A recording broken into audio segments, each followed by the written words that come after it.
Welcome to Metaphysical Soul Speak. I'm your host, Elena Fox Starks. Hey guys, I hope you're doing really well wherever you are in the world and whenever you hear this recording. I hope that you are doing everything in your power to get as healthy as possible on every level. Today is Mental Health Day, World Mental Health Day. And in honor of that, I'm going to talk a little later about what does it take to be mentally healthy.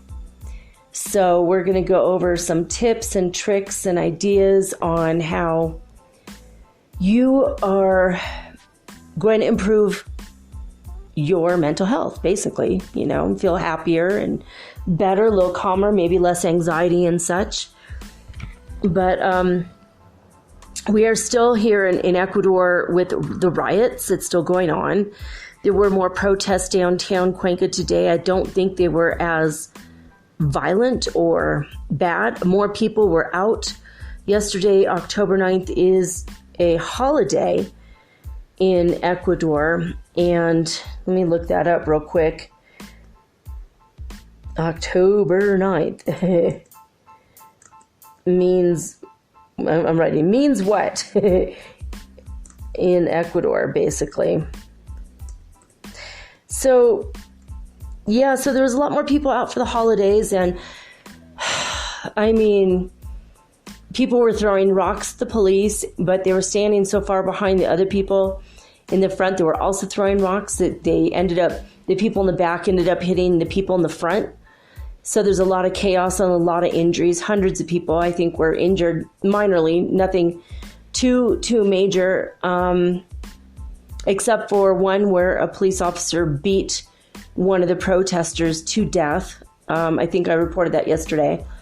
A lot of people were getting the rocks, and get this, from World Heritage Site buildings, historical buildings. They were chipping away at fountains and buildings in some parts of the city and using pieces of historical landmarks and throwing that at the police. Is that not totally crazy? Totally nuts. So, okay, yesterday was October 9th. It is the Day of Independence of the city of Guayaquil. And that's spelled Guayaqul. So if you're American, you can pronounce it in an English way, it'd be Guayaquil or Guayaquil, maybe. But it's in Spanish, it's Guayaquil. Basically, it's just the independence from Spain, I think, basically. It's just, But in 1820, I don't know. I don't see anything else more about it. It's located on the west bank of the Guayas River, which flows into the Pacific Ocean at the Gulf of Guayaquil. And this is like one of the main places where things come from, like if you ship your stuff from California to Guayaquil, it kind of goes up the river. And then you meet your stuff at the docks in the city of Guayaquil, not directly on the Pacific Ocean do you meet your things. So it's one of the major points where, it's like a shipping center, basically. Now, the president, Lenin Moreno of Ecuador, had moved the government to Guayaquil and there were a lot of protests in Guayaquil, and the police yesterday were shooting at the people.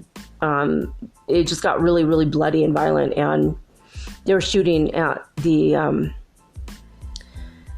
indigenous people, and it was very, very sad. But I guess, and I don't know if it was there or in Quito. I think it was in Quito. Possibly the same thing was happening, and one of the indigenous leaders died.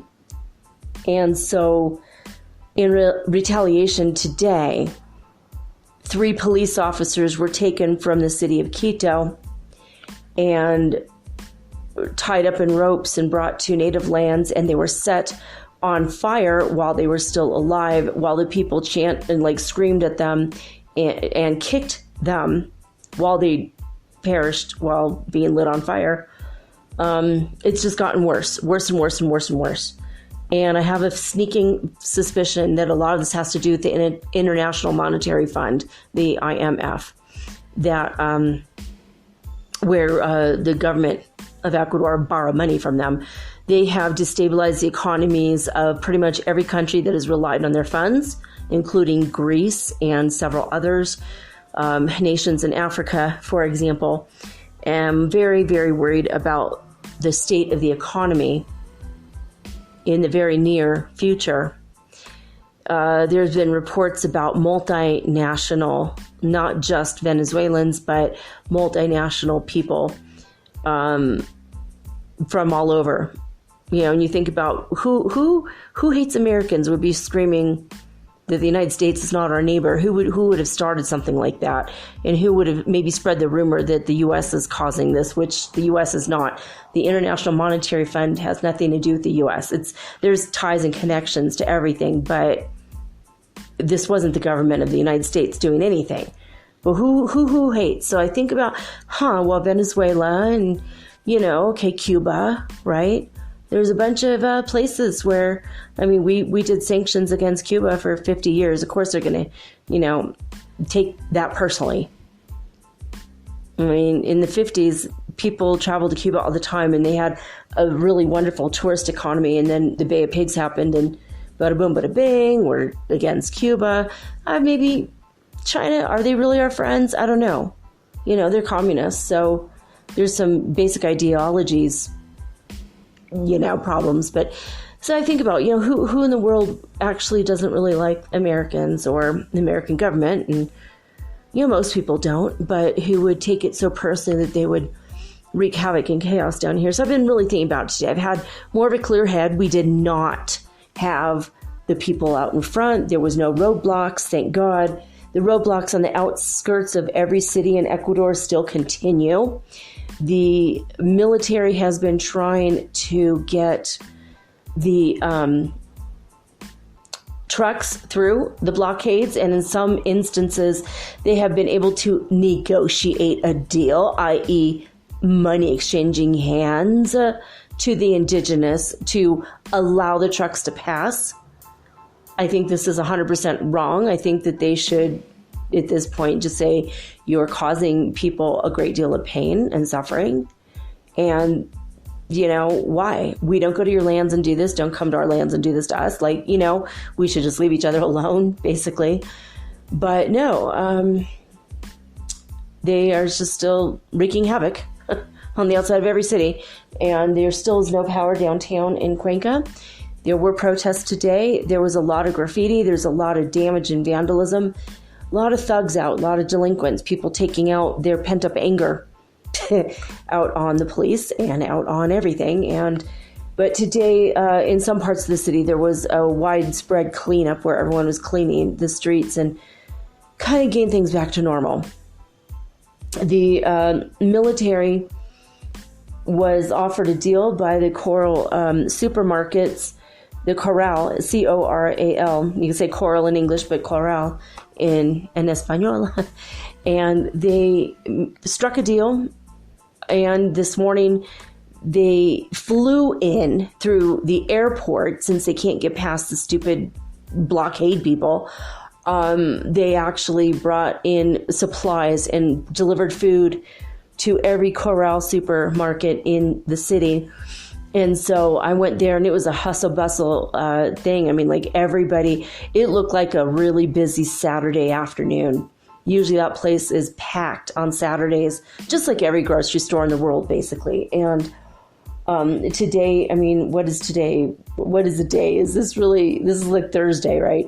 So everyone wanted to make sure that they were able to get food and supplies. And there was still a lot of vegetable shelves and fruit shelves empty. The meat shelf was empty for the most part, probably because the people had read the paper earlier than me.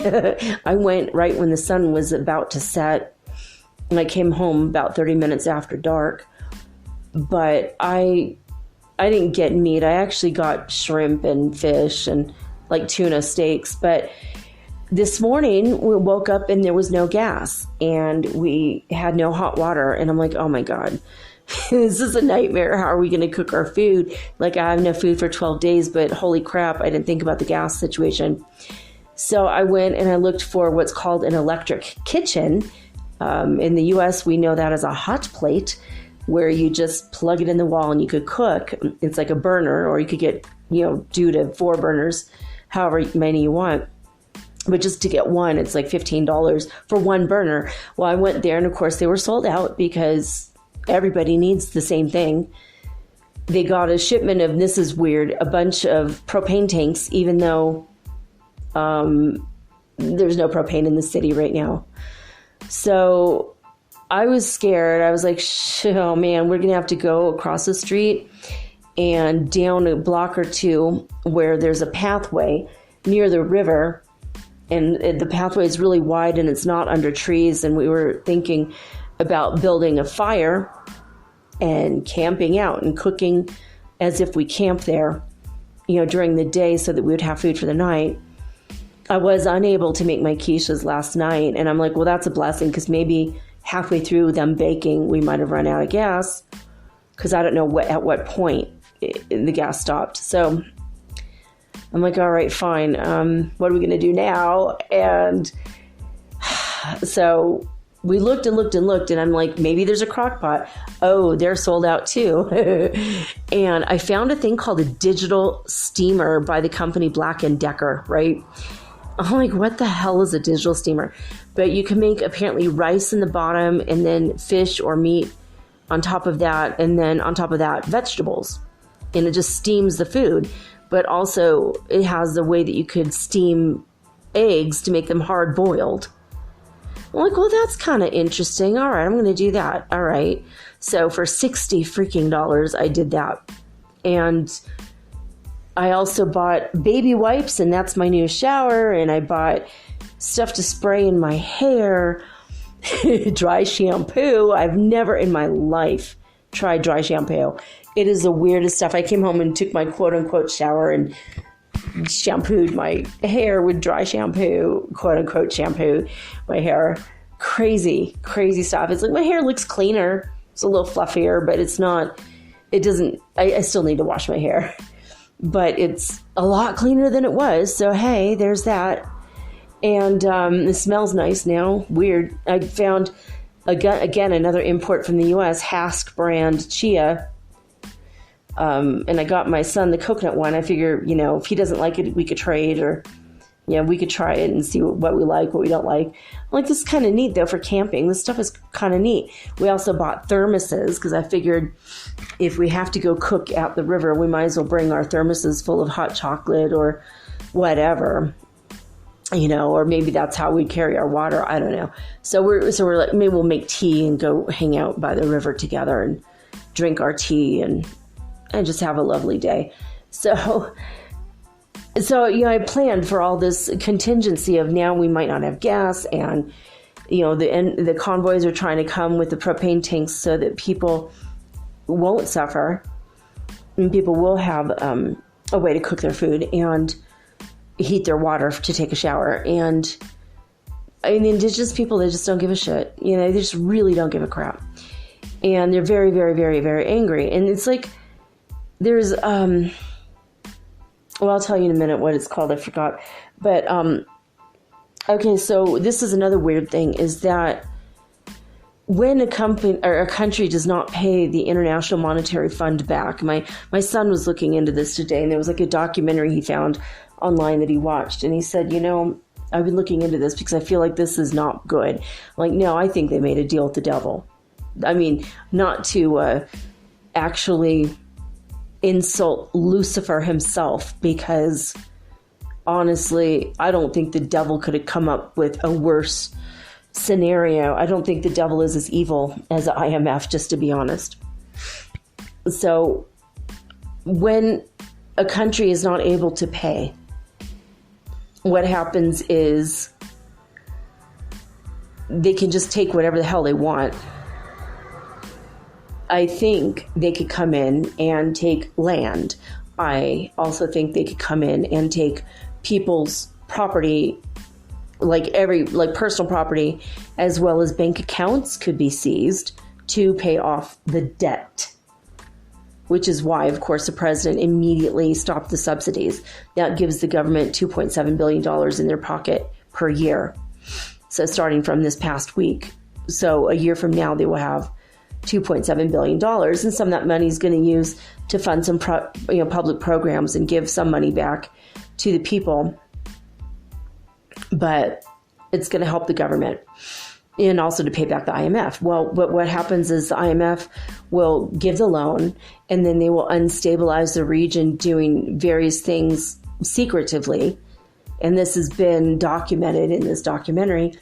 And I have a feeling that whoever's down there is instigating the indigenous people near where they pump 550,000 gallons of oil every day. And I have a feeling they're going to try to take over the oil. I've been putting all this stuff together in my mind, been really thinking about this today. And if they do that's going to be a huge part of our economy and how we're going to, keep it in-house and people pay. And then, that goes into the fund of how we're going to pay them back. Well, if they take it over, how are we going to pay them back? You see. So the indigenous people not only are catching police on fire, people in town, and I don't know if they're indigenous or not, it might just be rioters and protesters. They may be Venezuelans who are angry, or might be the assassins. I don't even know. I don't even know who these people are. However, somebody sent me a video today, because I told you we have this WhatsApp network. A lot of different people sending videos all around. I'm sending my videos, and they're going around making the rounds around Ecuador, and they're sending their videos. I mean, I have a video of the police being set on fire. I'm not going to ever share that with anybody. It's too gruesome. But I did see it today. It's really heart-wrenching to see it. I hope to God that this video gets to the right law enforcement and these people are rounded up. And when you murder someone in Ecuador, there is no negotiation. It is a lifetime in jail, period. So I think that it would be good if these people get rounded up. If we have to build an extra jail, I'll go help build it, because this is ridiculous. Police officers, they work hard and they work for the people usually. Sometimes they're corrupt. Not all of them are corrupt, just like everywhere in the world. But they're just doing what their job is to protect, the public heritage sites and the land and the people of the government. And they're trying, and it's like a nice demonstration that's peaceful, like a march or a protest. There's nothing wrong with yelling and screaming and being angry. There's nothing wrong with all that. Marching in the streets, blocking the road for a few hours, not for 8 days, but, for a few hours during the day. There's nothing wrong with that. But, like the guys yesterday shooting off guns, that's not okay. None of that is okay. Screaming racial slurs and trying to rabble-rouse and make people angry about things that they shouldn't be angry about, like expatriates being here. We're like a huge part of the economy because we fund almost all of the restaurant businesses here. There's 25,000 people here in the city that are from the U.S. and we're always eating out. Probably because we're lazy or because we have more money here and we like to eat out, We're actually paying a lot of money. I'm putting almost every cent of my paycheck just into living here. I don't make a lot of money, but if I leave, if 25,000 people leave, they're going to feel it. It's going to be hurtful, That will be hurtful to the economy here. Although I'm not leaving, and my kid and I are talking about it. We're like, well, we're not going to leave until it's time to leave. It's very possible that a civil war can break out. I'm just going to, I hope to God not. I hope to God, hashtag pray for Ecuador, that this does not happen. But we, what else? So today people were throwing Molotov cocktails at police. Really, really hard, and the police were catching on fire. They kept catching the people in Quito proper, and what happened was I got sent a video about that as well, where 2 policemen were caught on fire, and one, I think he just rolled around on the ground real fast. It was just a part of his boot was on fire. He rolled around on the ground, and they have this like a fire hose, but with the stuff that's inside of the fire extinguishers. So it wasn't a water-based hose, which probably won't work in the case of a Molotov cocktail. So they had that, and they sprayed him real fast, and he was fine. And then another guy got caught, and it just lit his whole suit up. And he was like, oh my God. And he dropped to the ground immediately, and they had to spray him off. And a bunch of guys had to go and pull him back. And he was sitting up, he was still alive, but he was really shaken. I hope he's okay. I hope that his suit did not adhere to his skin, because that's going to be super nasty later.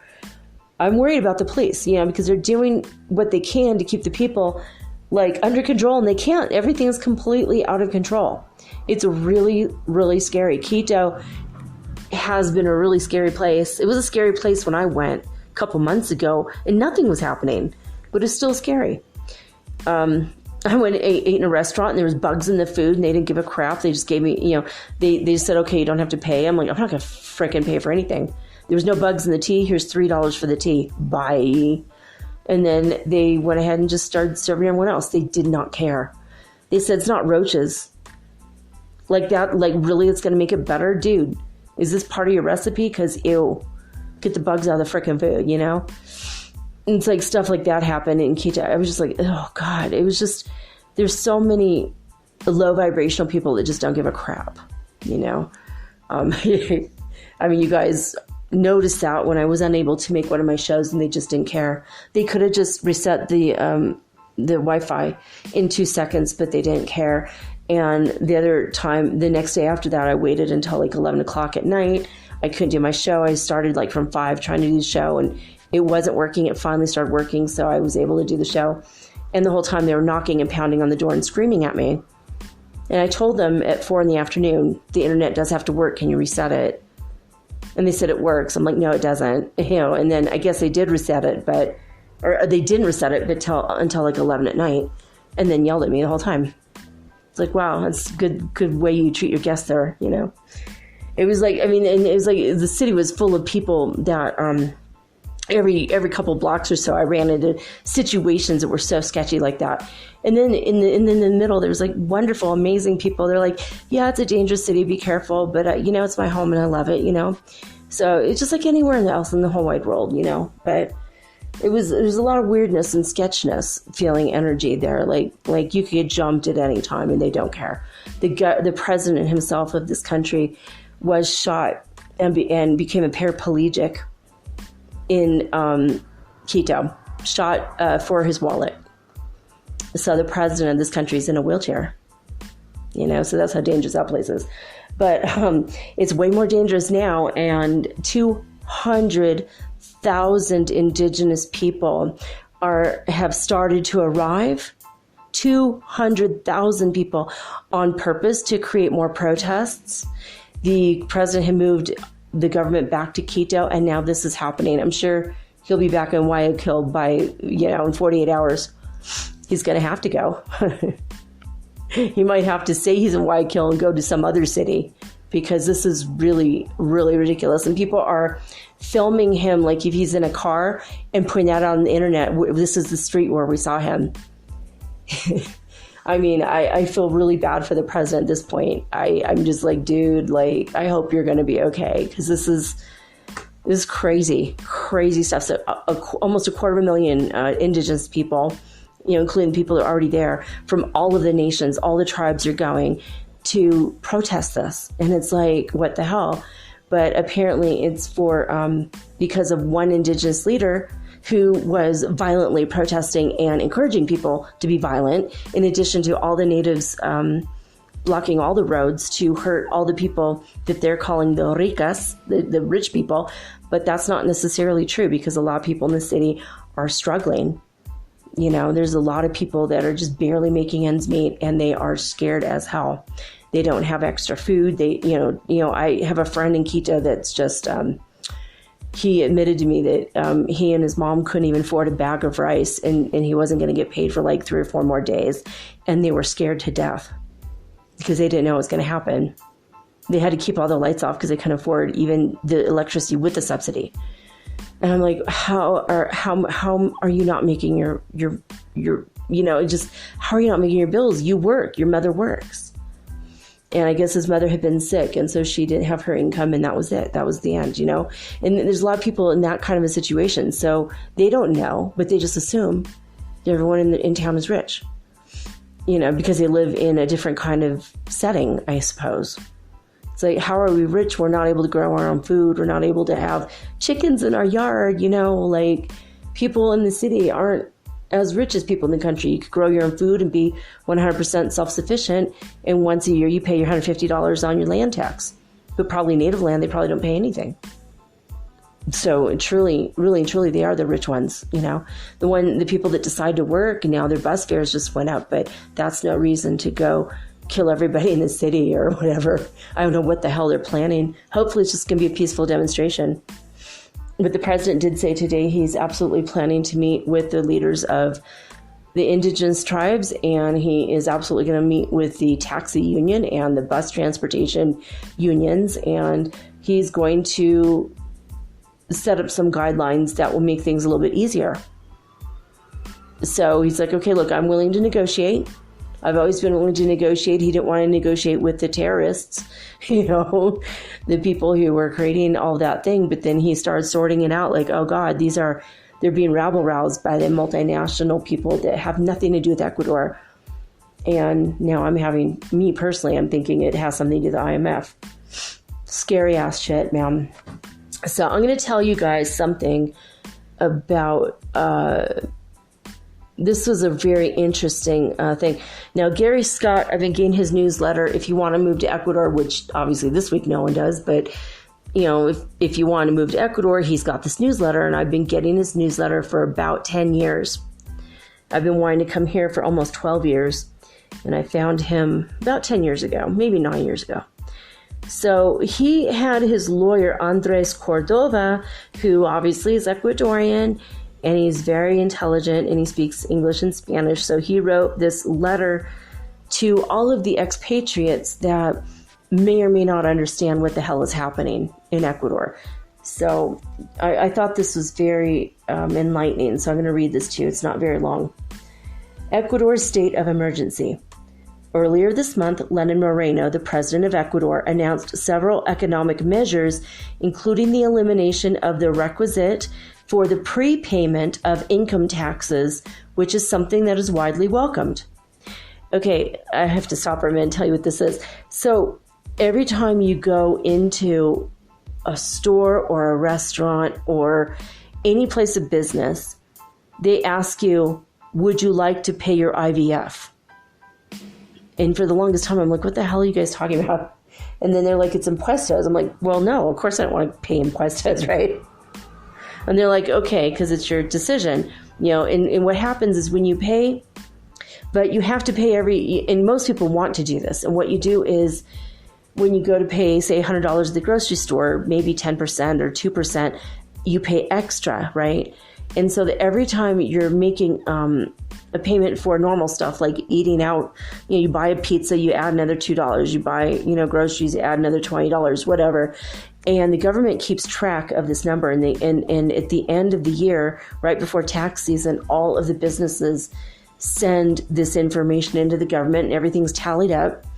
And at the end of the year, the government's going to say, well, you still owe us $13, or you paid more than you owed, so we're going to send you a check for $300 or whatever it is. So when you pay the IVF every time, it's always a percentage of what you pay. Then at the end of the year, when you owe money, you might not owe any. They might owe you, and then they send you a check. And that's been going on for a long time. I've been here for 2 years. This is the first week in which they did not ask me if I want to pay my impuestos, my IVF.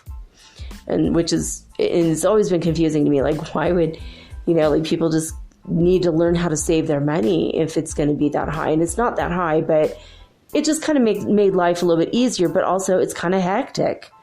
You have to give your Ecuadorian ID, and then they put it in the system, and the government is keeping track of every frickin' thing you buy.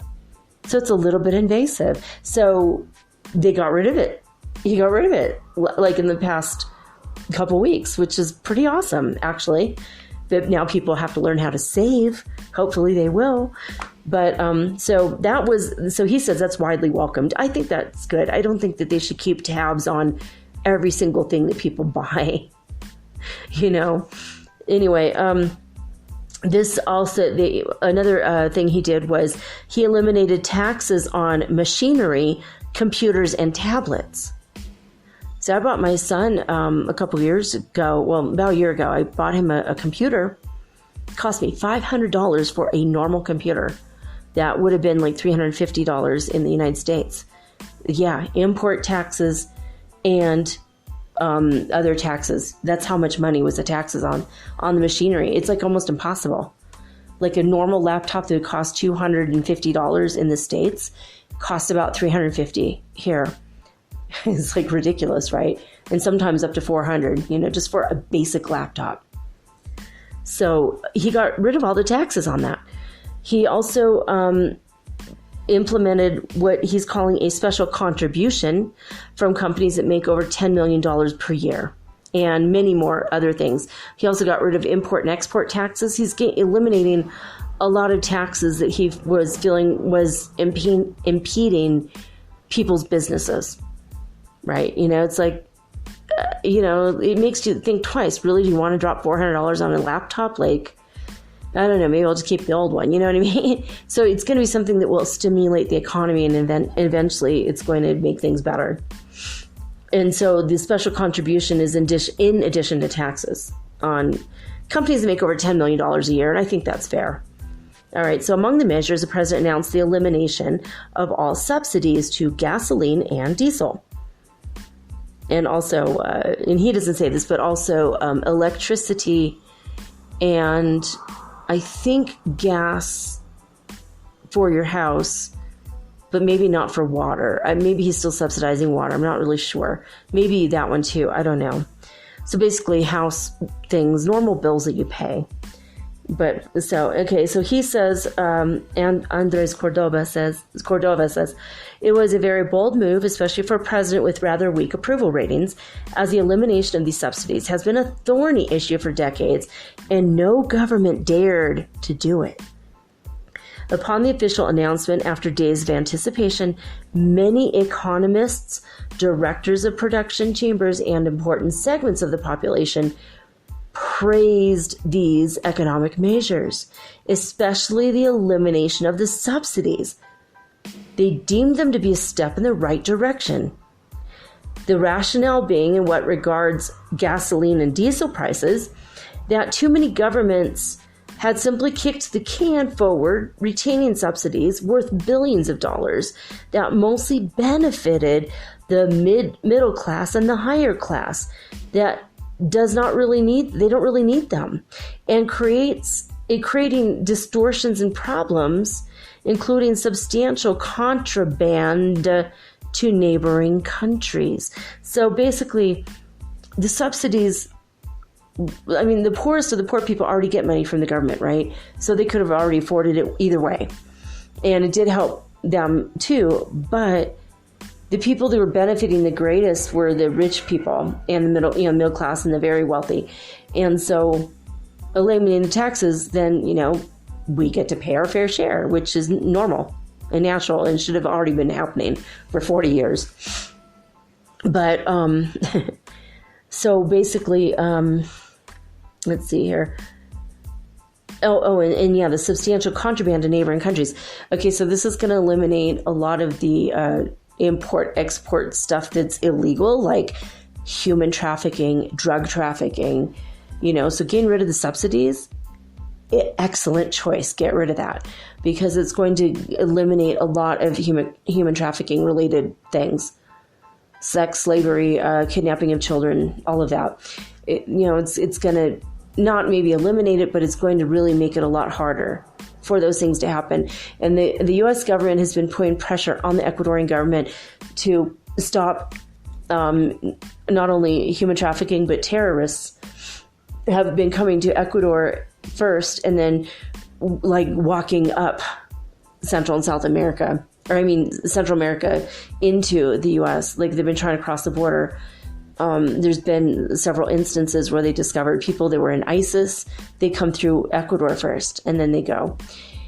So we've had a lot of pressure. This country has had a lot of pressure to eliminate this. So this is one step in the right direction. It's a small thing and I don't think it's going to be eliminating it, but it's on the way. This guy is a very bold guy. I like this president actually. So, okay, so he says that while an increase in the cost of fuel will bring a raise in transportation and produce prices, the overall incidence on such is technically not too high. I don't know, it's like 40 cents or something, 50 cents. It's not much. And such saved funds are better spent on other programs. See, we can, it'll be better for society in general and also to pay back the devil. So in the past few days, protests have swelled substantially beyond expectations, with taxi and bus drivers pulling their units from circulation or blocking the streets, and social organizations, especially the CONAIE, the Confederation of Indigenous Nationalities, parading in the streets. It is evident that many political players, especially of the previous regime, have infiltrated the protests and fanned the flames, seeking to create chaos and instability, and who knows if a power grab. There has been looting and property damage, and this has saddened the greater majority of Ecuadorians. To better confront the turmoil, President Moreno decreed a state of emergency. The army is now policing the streets and roads and removing the blockades and confronting the rioters. I trust that the protests will soon dwindle. At the time of the writing of the article, Wednesday, October 9th, they're still going on and especially strong in some areas. Ecuador, just as the next country, is not free of political turmoil and protests, sometimes violent ones. The right to protest does stem from our Constitution and must be defended.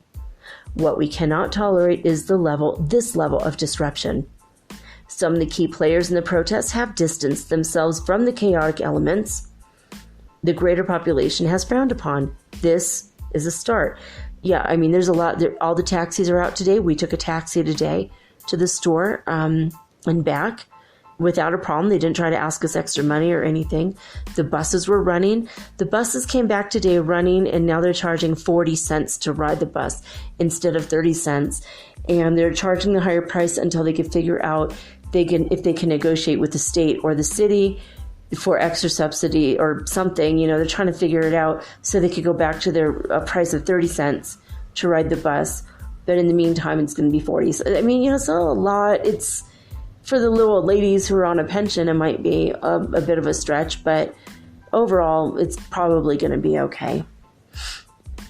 But it's all a start, So he says, we've come a long way. I trust and expect that we will continue to mature as a nation, and the protests will dwindle soon. So I thought that was cool. And then he's just, if you have any questions, and best regards. Very, very cool. So I liked this explanation. It was very simple and maybe meant to make people not as afraid to be here or come here. I expect it's going to dwindle soon. Don't panic. You can still buy real estate here. I'm just kidding. It's crazy stuff, though. This last 8 days, I feel a lot better today because, obviously the guys left. Thank God. Thank God. I'm really upset about what's going on with the indigenous people. They have gotten very violent. I mean, I saw this video of these leaders showing up in these giant military trucks. Apparently, the indigenous populations here have their own military. Now, I wish that in the United States, the indigenous people had their own military, because that stupid pipeline wouldn't have been even an issue. But see, and that's a difference between here and there. It's like the United States is like the indigenous people defend their land. They don't go to other people's land and wreak havoc. I don't think. If I'm wrong, write me and tell me, because I don't remember any instances in which that happened. Even the American Indian Movement, or AIM, in which Leonard Peltier has been imprisoned, he wasn't even on his land at the time. He was in town buying some food or something. He was in the grocery store and he had proof. But some federal agents came onto the land and they started screaming and yelling and making a big fuss. And then, of course, the natives got really mad. And, the Lakota Sioux, I think it was the Lakota Sioux reservation, they came onto the reservation land and they got shot and they got killed. They're like, this is our land, get the hell off our land. And they were given warnings and they refused to acknowledge that they were not on public land and that they needed to go. And they got shot. Well, Leonard Peltier got put in prison for that. And every single presidency, every single president has been asked to pardon him and release him from jail. And I believe he has cancer now. He's really sick. He's a very old man. And this happened in the 1970s. He's still in jail. If you murder someone, you only get put in jail for 25 years, right? And he's been in jail since like the 70s. And that's like, 50 frickin' years?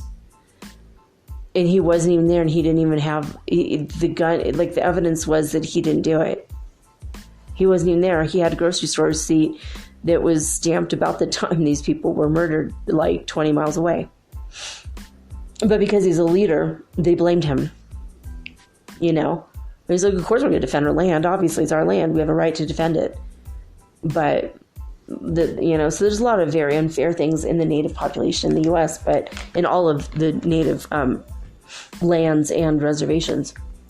Like, Cherokee lands are not reservations. They're just Cherokee lands. They chose to be removed and put on those lands, but they chose their own land.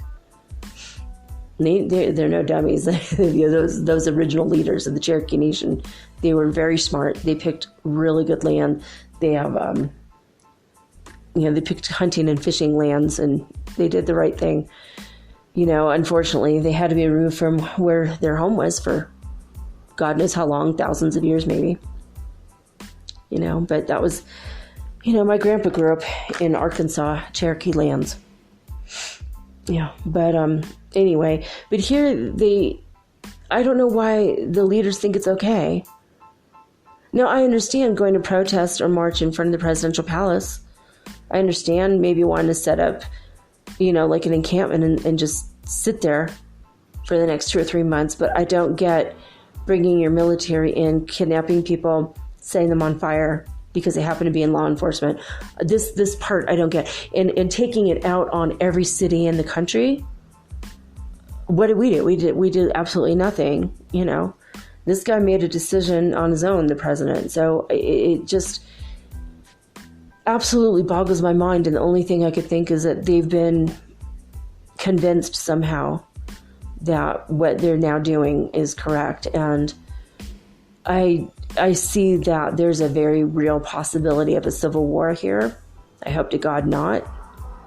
Or there's a real possibility that the leaders of all the nations here will go to the president and they'll come together with some kind of an agreement, and then everything goes back to normal. And those people who set the police on fire, and there's videos circulating, I hope they all go to jail forever. Because murder, thou shalt not kill. It's one of the 10 Commandments. Not that the indigenous people are Christian. They're probably not. But still, it's like obvious, right? And still the me versus them third dimensional mentality. And there's not a lot of intelligence that I'm seeing from the native communities here. And I don't know why. I really don't know why. I'd like to know why, but I'll figure it out someday. But they arrived with these military trucks, and they're all carrying these sticks, and they're shaking the sticks at the people as they're coming into town and all the people are screaming and yelling and happy as hell to see him. 200,000 people. Military troops from the indigenous nations. Does that not boggle the mind? It sure boggles mine. I'm just like, whoa, that exists here. Whoa. Crazy, crazy stuff. This world is just crazy, man. It's nuts. All right, we are at 99 on the Ascension symptom scale today. So I don't know about you guys, but I've had a lot of energy coming through. I had a few cosmic naps yesterday. Today, lots of tinnitus symptoms. Not as many hot and cold flashes as I was having, but a lot of tinnitus in one ear. Sometimes in both ears, but mostly in one ear. Mostly my right ear. So we're being attuned and adjusted to raise our vibration up, which is cool.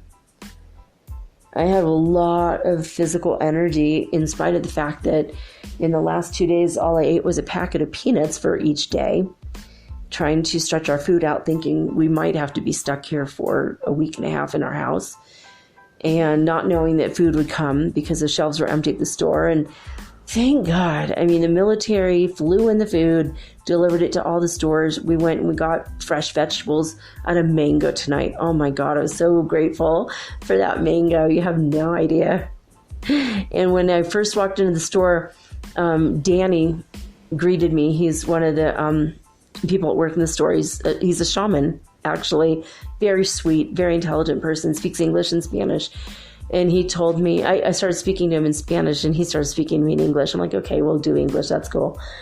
And so he says, I want you to know that, first of all, he knew my kid. He goes, first of all, your son is an amazing person. He's such a good boy. And I'm like, yeah, I know he is. Thank you. And he's like, he's a good guy. I like him. He has good people. I'm, well, thanks, And then I'm like, yeah, I like him too. I'll keep him, that kind of thing, just, every mother loves to hear this, that when your kid is behaving when he's not with you, everyone loves to hear that, right? I mean, he's super mature for his age anyway, but so there's that. And then the second thing, he's like, I want you to know that from this point forward, from today forward, everything in this store is going to be normal, just like normal from now on. Which means no matter how long the road blockages occur, we're still going to have airplanes deliver all the food, all the supplies. Life can be normal. Everything's going to be okay as far as we're concerned. Oh my God. I can't even tell you how grateful I was to hear that. And when I first pulled up in the taxi, there were 3 police came up on motorcycles wearing full riot gear. They didn't have their shields, but they had full riot gear on. And they had tear gas hanging off their belts. I'm like, what the hell? I'm like, maybe they're just here to, grab something to eat, I wasn't going to pay any attention to it. And then as we walked up to the front of the mall, there was 3 other police officers standing there, standing guard at the mall, just in case. And then these guys came and they weren't going inside the mall. They were standing guard. There were 6 guards in addition to the 2 or 3 security guards in the mall, armed security guards. And of course, the police are armed. And then you go into the store, the grocery store, which is inside the mall. And then they have their own security people. I think maybe one of the security guards has a gun, but everyone else doesn't.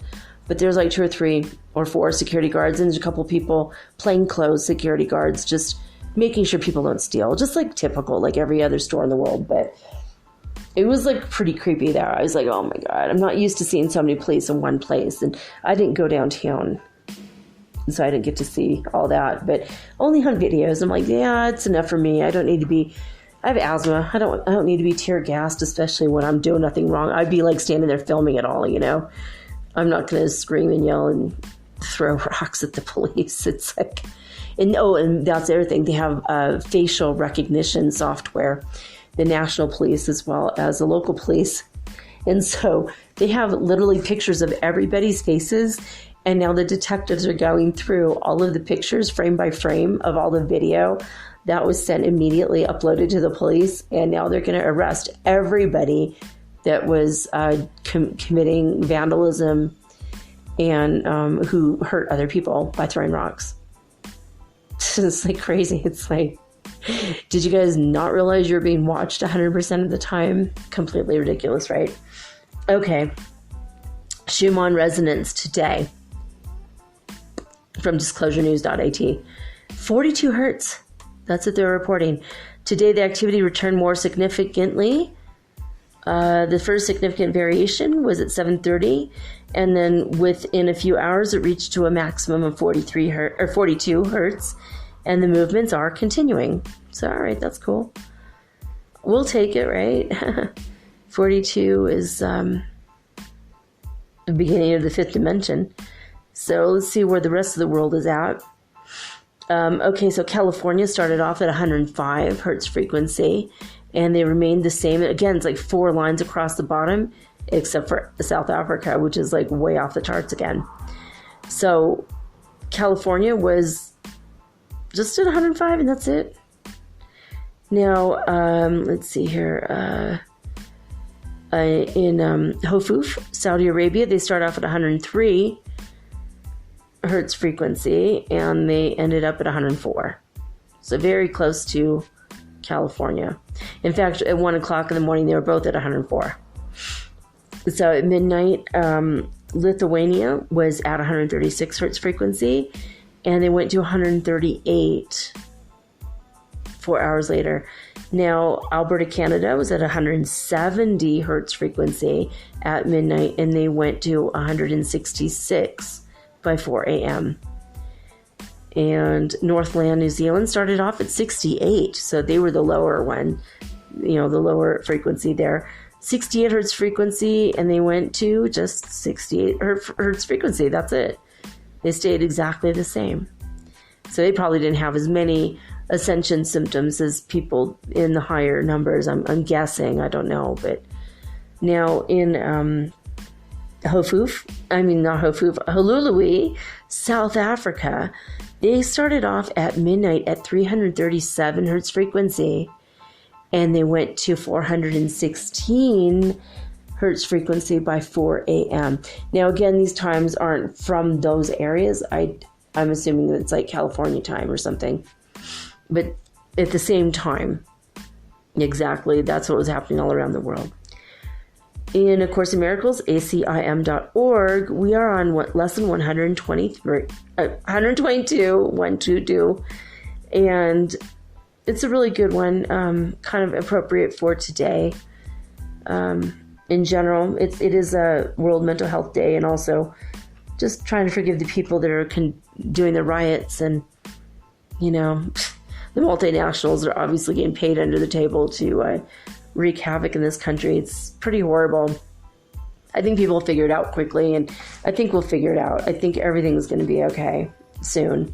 We'll see. Anyway, lesson 122 states, forgiveness offers everything I want. Forgiveness offers everything I want. What could you want that forgiveness cannot give? Do you want peace? Forgiveness offers it. Do you want happiness, a quiet mind, a certainty of purpose, and a sense of worth and beauty that transcends the world? Do you want care and safety and the warmth of sure protection always? Do you want a quietness that cannot be disturbed, a gentleness that can never be hurt, a deep abiding comfort, and a rest so perfect it can never be upset? All this forgiveness offers you and more. It sparkles on your eyes as you awake and gives you joy with which to meet the day. It soothes your forehead while you sleep and rests upon your eyelids so you see no dreams of fear and evil, malice and attack. And when you wake again, it offers you another day of happiness and peace. All this forgiveness offers you and more. All right, I'm not going to go through the rest of the lesson, which is pretty long today, but very excellent. And it says, forgiveness offers everything I want. Today I have accepted this as true. Today I have received the gifts of God. So that's it's like a really powerful one, right? Perfect for today. When I come back after this message, I'm going to go over what does it take to have good mental health right after these messages.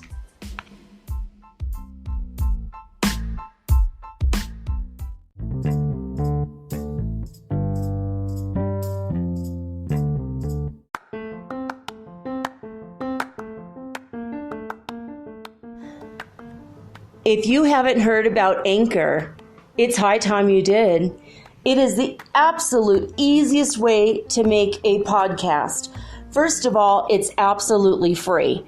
Second of all, they have creation tools that allow you to record and edit your podcast right from your phone or your computer. You guys have known that I've been doing this for 8 months using the Anchor.fm app right on my cell phone, and I have done it everywhere, right? I have recorded this in my living room, my bedroom, little cafes in Quito, Ecuador, all over Cuenca.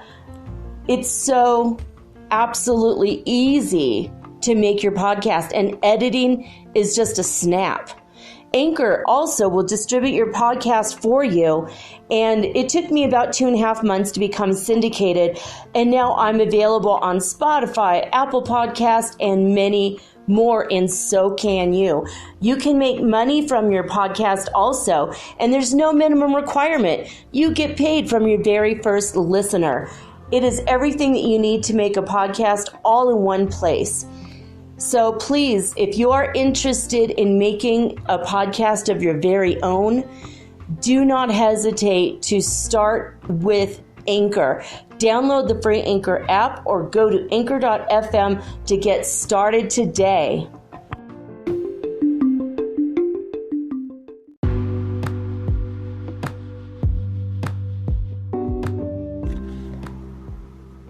Metaphysical Soul Speak is run on sponsors and listener support.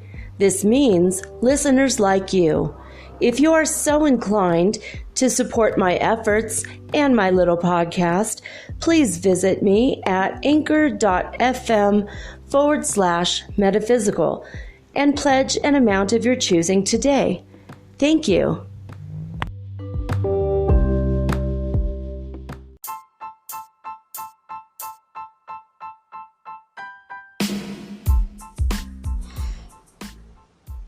Happy World Mental Health Day, guys. Okay, the theme of the Mental Health Day for this year is dealing with suicide and prevention of suicide, and that starts with the suicidal thoughts. But I'm not going to go into that today because not everybody has these feelings, although everybody has had these feelings maybe for a fleeting moment. Maybe it's 5 minutes out of your whole life, or maybe it's 5 minutes a day, right? So I wanted to let you know that there is a suicide prevention hotline that you can call. There's also a lot of mental health professionals available through apps, actually. And there's a lot of apps on the, obviously probably the iStore as well as the Google Play Store for Android. You can go find apps that will help you deal with insomnia and fear and anxiety. And if you just feel like you need someone to talk to. Some of the things I've found, there are therapists that are willing to work over the internet on Skype or just over the phone, so you don't have to look at them and then have to look at you in case you're really shy. You can speak to people right from your cell phone for $30. And if you're worried about a therapist calling the authorities, then get a therapist in a different country, like some people are afraid that what if you admit something and now they're going to call the authorities on you and oh my God, when all you want to do is have a conversation. But if you really are in dire straits and you do feel suicidal, then you need to know, A, you're not alone, that a lot of other people go through the same thing, and there's nothing to be ashamed about. B, it might be an imbalance in the minerals in your body. Maybe you're missing magnesium. 3, maybe you have an imbalance in your brain that can be corrected by medication on a temporary basis or by talking to a mental health professional. Sometimes it helps just to talk to a stranger. Go on a bus ride to a different part of your city that you never go to and tell your problems to somebody who's willing to listen. If it's really heavy, maybe don't dump it on a random stranger, and especially don't dump it on your friends or your family, because either A, they've heard it too much and they're not going to be sympathetic, and they're not mental health professionals, can't handle it, so that's a possibility. But if you don't trust doctors or psychiatrists or mental health professionals, a lot of people don't, so you feel stuck, you can always go get this app and talk to someone in another country who's not going to make your life a living hell because you admitted some feelings that you had. Another thing you can do is, this is one of my favorite things, you could dump all your troubles on your dog or a random dog, maybe a stray dog, or even the pigeons at the park. You might look crazy for a minute, but it does help to talk about your feelings. Get a journal, write it out. Is another way. If you don't want to ever read it again, you could burn it right after you wrote it out. You can scream into a pillow. You could go in your car and roll the windows up and scream. You could go to the ocean and scream at the ocean because no one's going to hear you because it's too loud. Airports, same thing, although, okay, no, don't do that at the airport. They'll probably call the authorities. Don't do this at the airport. Hope I made you laugh. If you're feeling super low, you could always find someone to talk to, maybe even, honestly, like a life coach. They're not going to call the authorities on you. You could find a life coach that maybe has a different idea, about maybe you're going about something all wrong or you don't have it right in your mind, We all make mistakes from time to time, and I have had suicidal thoughts my whole life. But I told my kids I'm not going to kill myself, and I at least not this year. Maybe next year I'll say maybe not this year too. Maybe you'll say not this hour, not this moment, not today. Maybe tomorrow. I'll wait 24 hours. And then 24 hours from now, so I'm going to wait another 24 hours. See what plays out. The thing is, what I've learned all the times I wanted to, and then like the next day or the next week, something really great happened. And it's like, oh man, look what I would have missed out on if I had done that. So I'm not going to dwell on this today for the episode, but I do want to mention this because this is a huge issue for a lot of people, and you don't need to suffer in silence. You don't need to feel guilty or ashamed for having these feelings, because a lot of people, if not everybody, has had them at one time in their life, minimum. And some people have these thoughts a lot, and there doesn't need to be a stigma or a shame about it. But I will tell you that if you do kill yourself, you go to your own personal hell and you get stuck there. You don't want to be there. It's worse. It's mental torture. And all of your worst memories come back again and again and again. And that might play out for 100 years. And here where you're living right now, you're not going to probably live 100 years. Let's be honest. Average lifespan is like, 78? So it's better not to have to come back here 100 more lifetimes. It might suck worse. And it's better not to go to a place where you're going to live the equivalent of a couple lifetimes, where it's definitely going to suck constantly. People in mental anguish that feel shame and guilt go to a hell of their own creation. And they don't realize that the doorway to hell is always open, and they won't know how to get out of it. Right? Most people don't know how to get out of it for a long time. And then eventually they do, but still, it's better not to commit suicide. Better not to kill yourself. If you're suffering from something that's terrible, And I'll be honest with you, in my lifetime, I have been robbed. I almost starved to death. I have been homeless with kids in my car. I have been told that I'm going to die a slow, horrible death because my health was so bad when I was in my 20s. And I was hospitalized a couple times a year. I was told I was going to die from what I had. I had a very virulent strain of not only asthma that was severe, but a very virulent strain of Epstein-Barr virus that I picked up on a military base. Turned out it was something that I think they gave to people in Iraq. Just to be honest, I don't have proof of that, but I have a feeling. There's a lot of people suffering from some crazy crap over there. Hashtag pray for Iraq. But I was told that I was going to die and there's nothing they could do about it and it's going to be very horrible. And I did try to take my life when I was so sick that I was on all kinds of medicine and I was not getting better. And I'd been on medicine for like 2 or 3 months and I wasn't getting better. And they kept giving me stronger and stronger and stronger stuff until they gave me AVT, which is one of the drugs they give to AIDS patients. And I do not have AIDS, and I did not have AIDS. But I had such a weak immune system that every time I turned around, I was getting sick. It was very bad. Very, very bad back then. And I was in my 20s, and I wasn't eating right. I was a vegetarian, which I never should have been. I'd been a vegetarian for years, and I kept getting sicker and sicker and sicker. Weaker and weaker and weaker. Like, how the hell did that happen? It's weird, right? But my diet wasn't good. I need meat.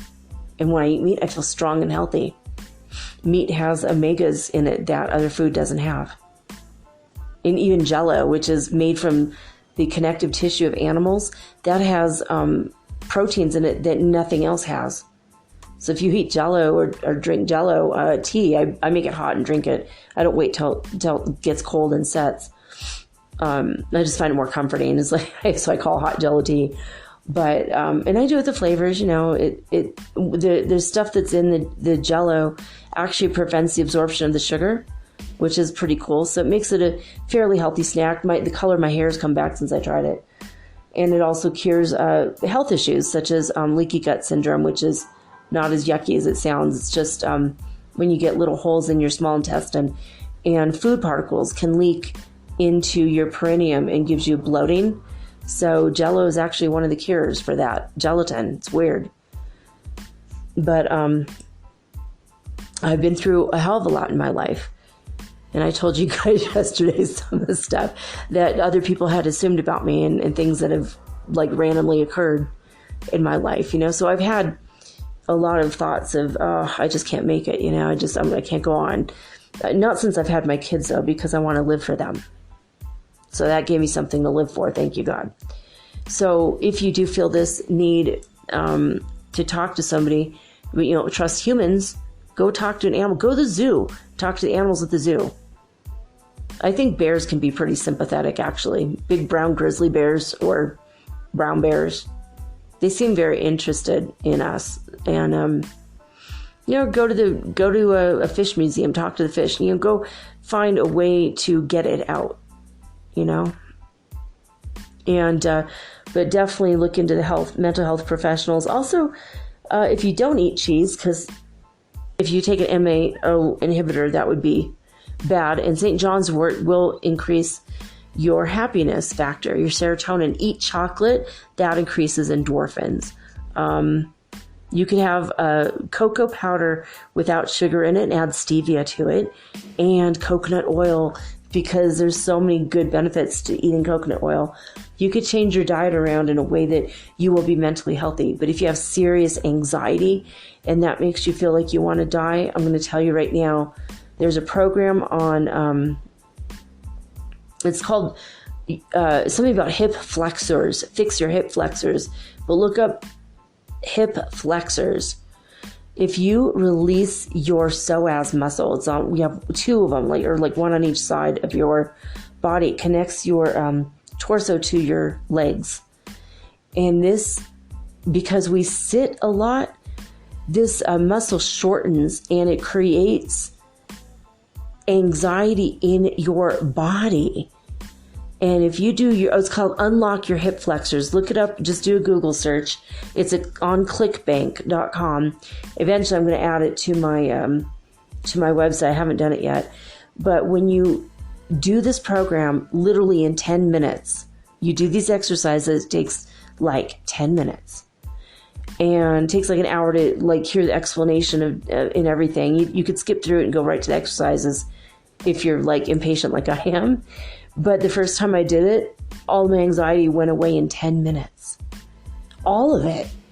And here I was attributing it to the PTSD that I've suffered and, you know, a lot of the things. And maybe because I was suicidal and angry in the past and maybe that created anxiety. No, sometimes, in fact, I think 50% of the time, it's because you need to unravel the muscles called the hip flexors or the psoas, PSOAS muscle. Crazy stuff. A lot of times it's just that you need magnesium and your brain is imbalanced. So trust me when I tell you some of these thoughts and ideations, it might be negative entities influencing you, might be the negative people around you, might be listening to CNN, which stands for constantly negative news. No matter what they tell you, that's what it really stands for, according to T.R. Becker.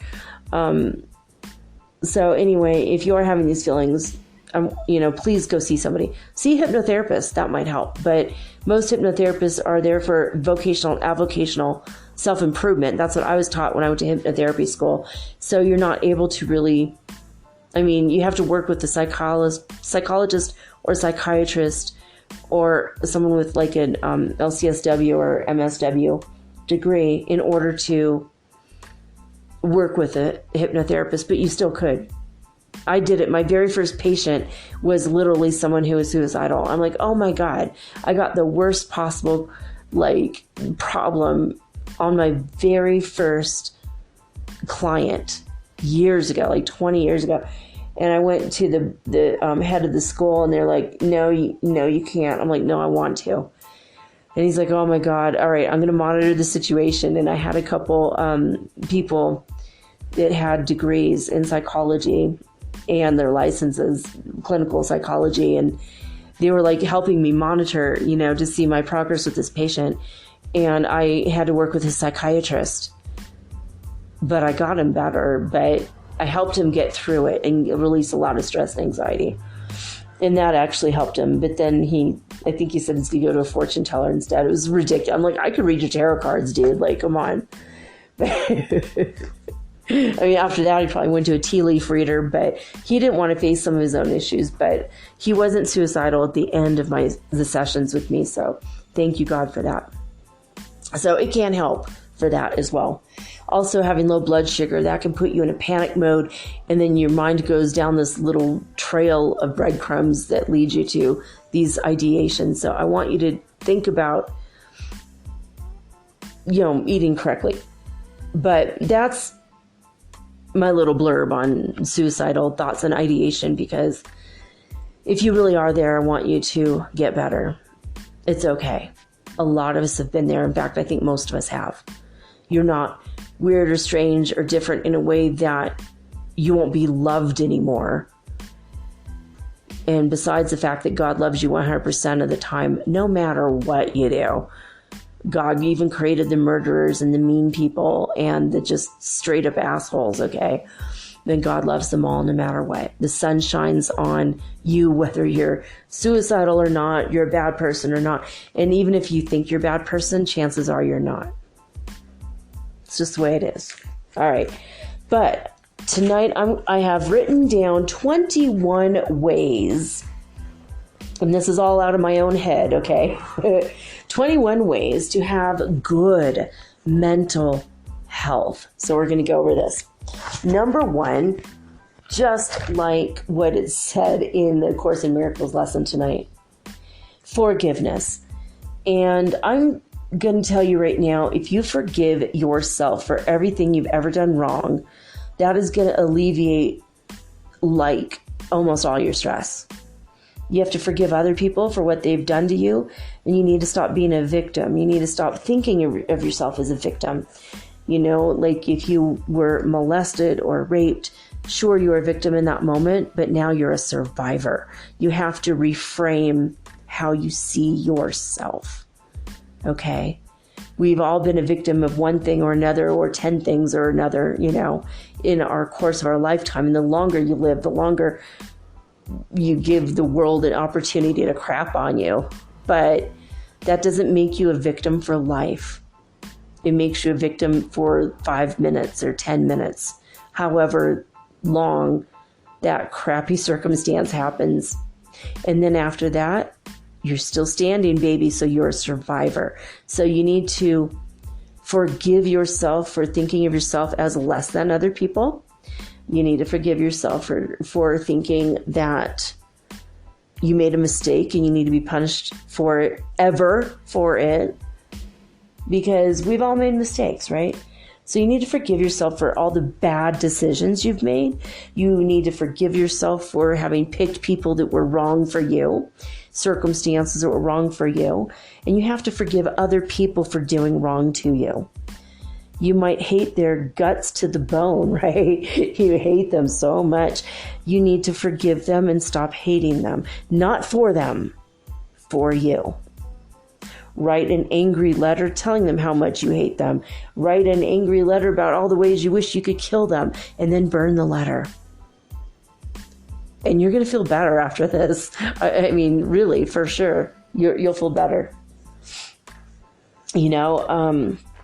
Don't actually kill anybody, obviously. But forgive people for doing crappy things to you. They're asleep. They're spiritually asleep. They're not aware of what they do. Jesus on the cross said, "Forgive them, Lord, for they know not what they do."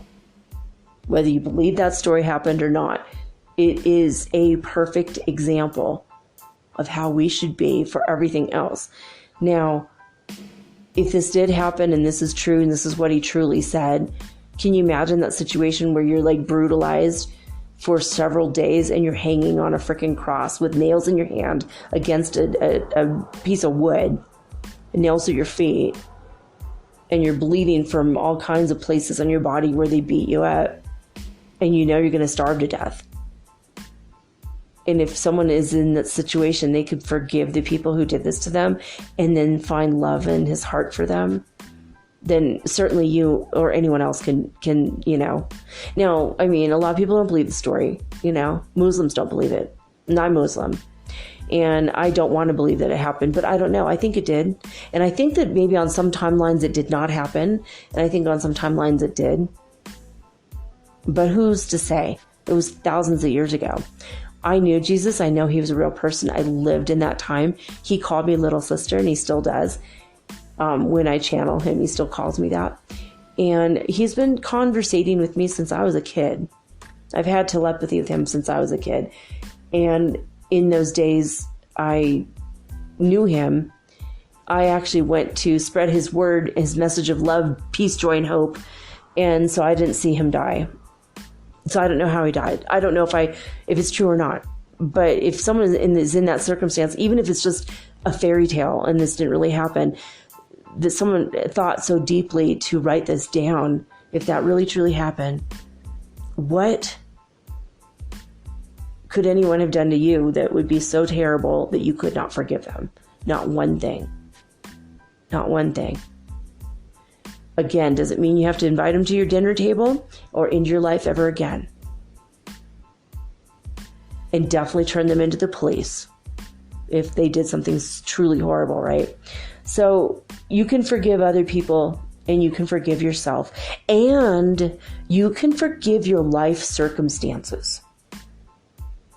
I mean, there's certain things in my life that I've had to forgive. It was just my circumstance. I had to forgive myself for picking asthma, for almost dying a bunch of times and being in the hospital when I was younger. I haven't been in the hospital, thank you God, for many years. For decades, I've not been in the hospital. I've been healthier. And I'm grateful that I was able to get healthy and start looking into stuff, what to do, right? So you can forgive yourself, you can forgive others, and you can forgive the circumstances. If you're frustrated because you're a paraplegic and you're in a wheelchair for the rest of your life, you can forgive yourself for that. Or forgive the circumstances or the person who put you there. Or if you're born that way, forgive the circumstances. because in your next life, you're going to be able to walk, most likely. So just forgive the circumstances and keep going, keep rolling. When I was in a wheelchair for 6 months, and I was like, I don't know, this is how I roll. I was always making jokes about it. I forgave the circumstances. I was so angry about it. Like, I can't believe I broke my damn leg. Like, oh my God. Relived that moment over and over and over again for like 2 years, like just so angry about it. But I just forgave it. Okay, you know what? Whatever. It gives me a little bit of a limp sometimes when it starts to get inflamed and hurt. But you know what? Maybe that gives me character. Maybe it gives me character. I don't know. I've forgiven the circumstances. And now actually I walk most of the time. Everything's good. Things do get better. Things always get better. So forgive everything. The circumstance, yourself, others. If someone put you in a situation, or even if it's a governmental organization that put you in the circumstance, just forgive the situation. Things will get better. And you will feel at peace, just like the lesson said tonight. Okay, number 2, allow yourself to make mistakes. Allow for mistakes. Allow for other people to make mistakes. You are only human, right? You did not make your mistakes on purpose, and no one else made their mistakes on purpose. Everybody that does make mistakes, they think at that moment it's going to bring them relief, which will lead to happiness. Even people who murder other people believe in that moment, if that person dies, I'm going to feel better, I'm going to feel happy, and I'm going to feel relief. It's bizarre, but when you think of it that way and you reframe it, it's like, oh, okay. People don't do things to make themselves feel worse and to make other people feel worse. They do things because they think it's going to make them feel better. Whether it's bullying other people or belittling other people, they think it's going to lift themselves up to put someone else down. So those kind of mistakes, if you were that bully, forgive yourself, because in that moment, you thought you were doing the best thing for yourself, right?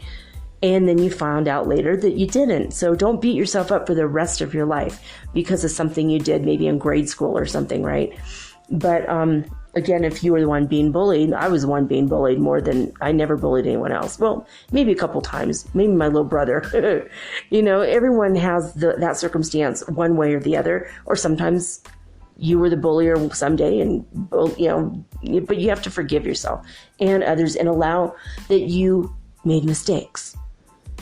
You're probably going to make more mistakes in your life. Even if it's financial mistakes or relationship mistakes, it doesn't matter what kind of mistakes it was. Maybe you made a mistake at work and you lost your job. I've been there. I've lost my job. I've lost so many jobs. In fact, there was a lady who lost more jobs than anyone else I've ever heard, and she wrote a book called Blown Sideways Through Life. It's literally a book about all the jobs that she lost because she just was not cut out to work for another person.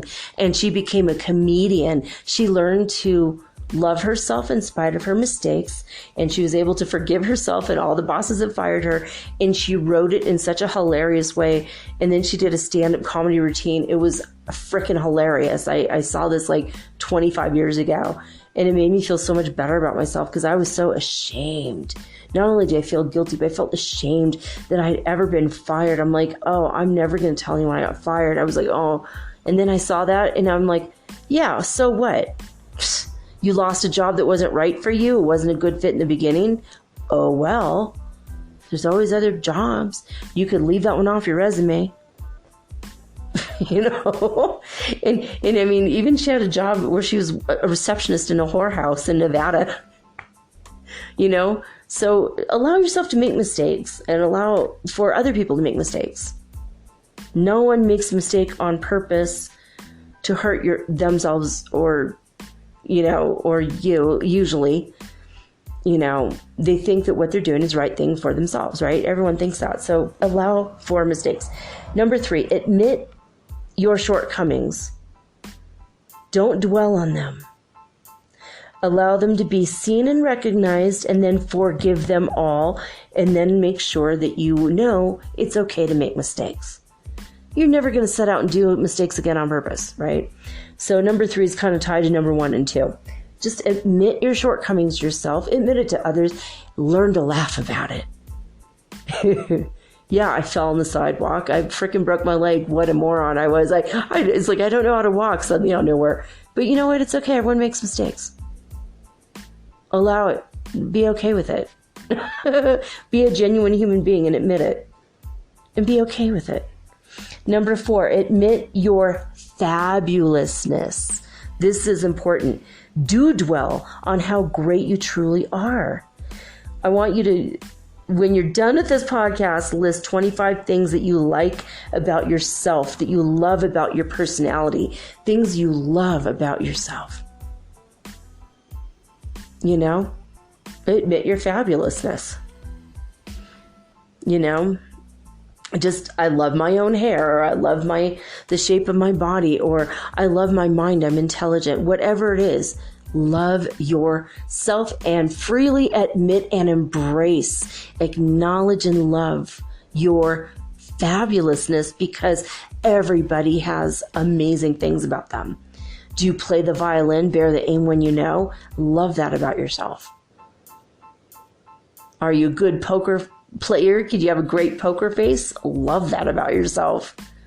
That probably gets you out of a lot of circumstances you don't want to be in. Love that about yourself. Are you a good singer? Or maybe you're proud of the fact that you don't sing on key and you can still do it anyway. Love that about yourself. Love every part of yourself.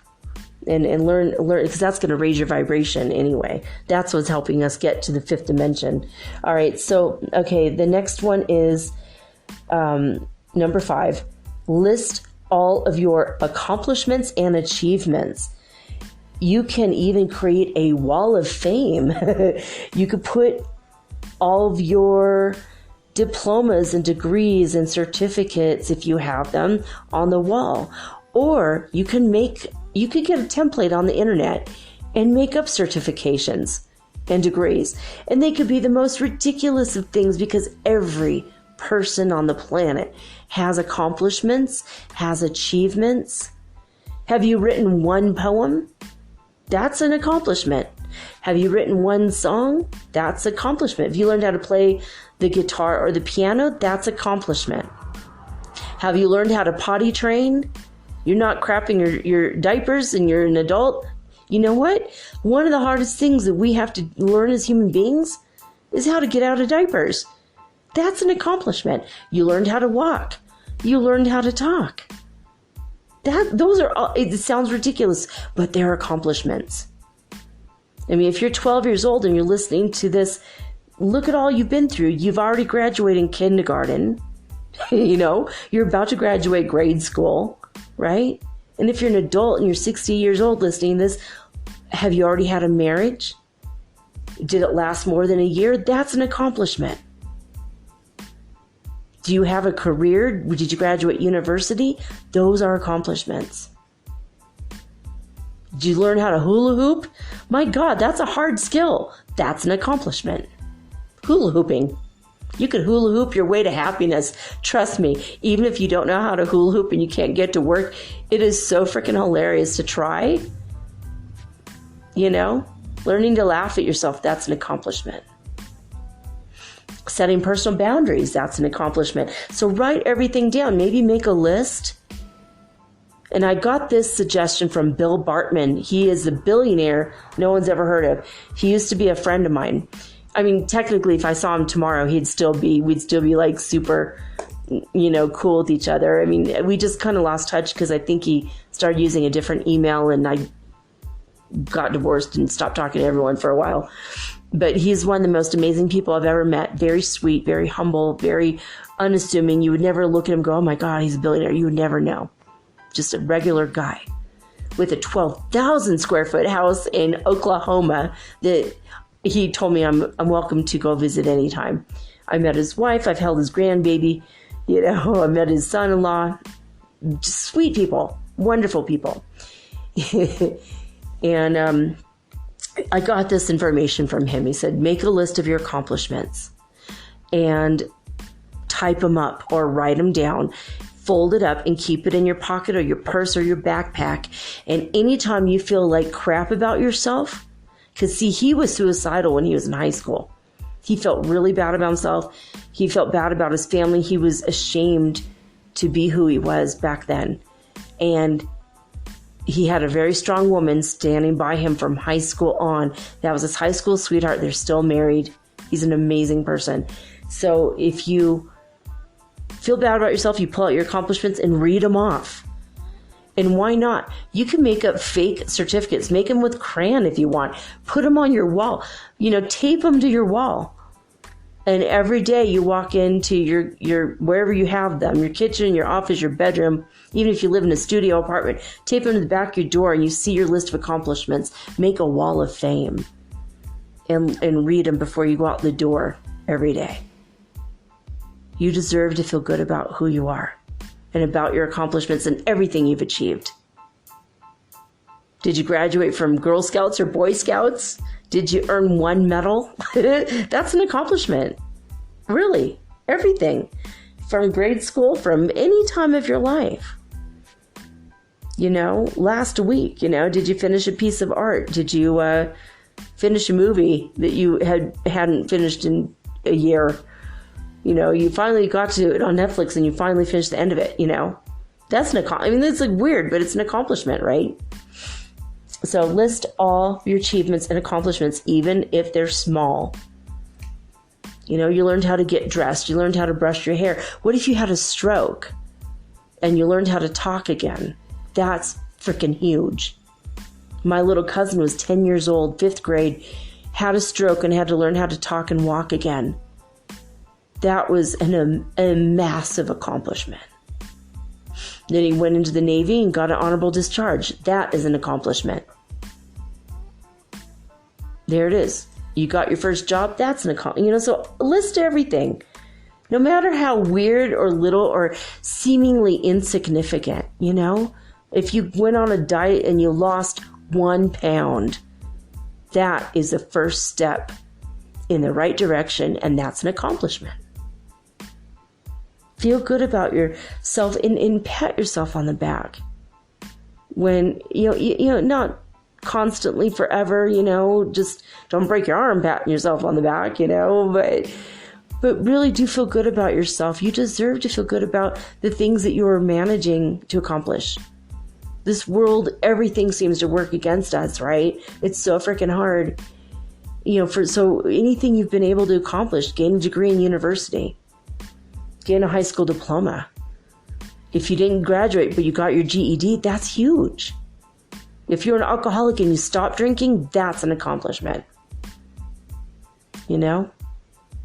I'm too lazy to drink. I'm too lazy to go out and I don't have the money. I want to earn the money to spend it on alcohol. So I'm too lazy to become an alcoholic. So I can't put it on my list. I'm just kidding.